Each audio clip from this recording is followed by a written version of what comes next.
तो देखो भाई, सभी बच्चे ध्यान से सुनेंगे। सभी दरोगा, भावी दरोगा, ठीक है, बनने वाले भावी दरोगा, सभी बच्चे सुनेंगे कि हिंदी में कौन कौन से टॉपिक हैं, कैसे कैसे हम सिलेबस को कवर करके चलेंगे। तो देखेंगे भाई, सभी बच्चे ध्यान से सुनेंगे।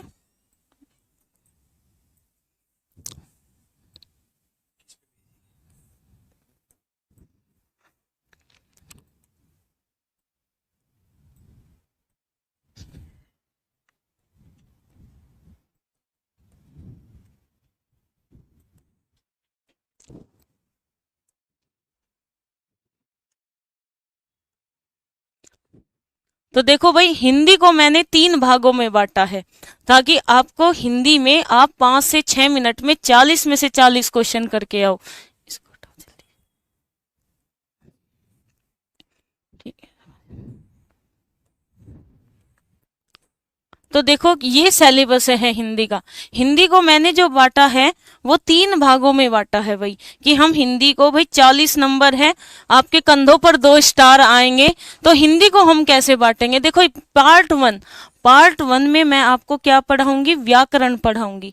पार्ट वन में मैं आपको व्याकरण पढ़ाऊंगी। व्याकरण के क्या टॉपिक हैं? तो भाई आप सभी के सामने हैं व्याकरण के ये वाले टॉपिक।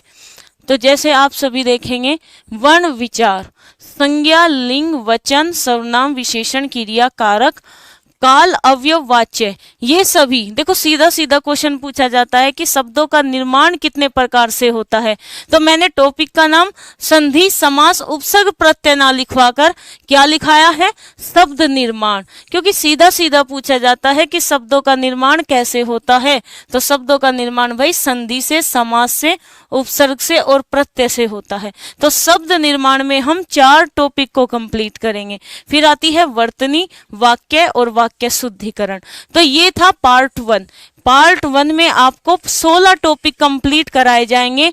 और आपको पर टॉपिक का, अगर मैंने आपको एक सपोज करो, मैंने आपको काल टॉपिक कराया, तो आपको प्रत्येक टॉपिक का हाथों से लिखे हुए नोट्स मिलेंगे, हैंड रिटन नोट्स मिलेंगे। कोई बच्चा चाहता है कि मैं डिजिटल नोट से पढ़ना चाहता हूं, तो आप सभी को डिजिटल नोट्स मिलेंगे। आपको पर टॉपिक आपको 150 प्लस प्रश्न मिलेंगे। क्योंकि बच्चे की सबसे ज्यादा शिकायत ये रहती है कि मैम यूपीएसआई के लिए कौन सी बुक ले, मैम यूपीएसआई की प्रैक्टिस कहाँ से करें। तो भाई कोई कोर्स वोर्स मतलब आपको कोई बुक नहीं लेनी है।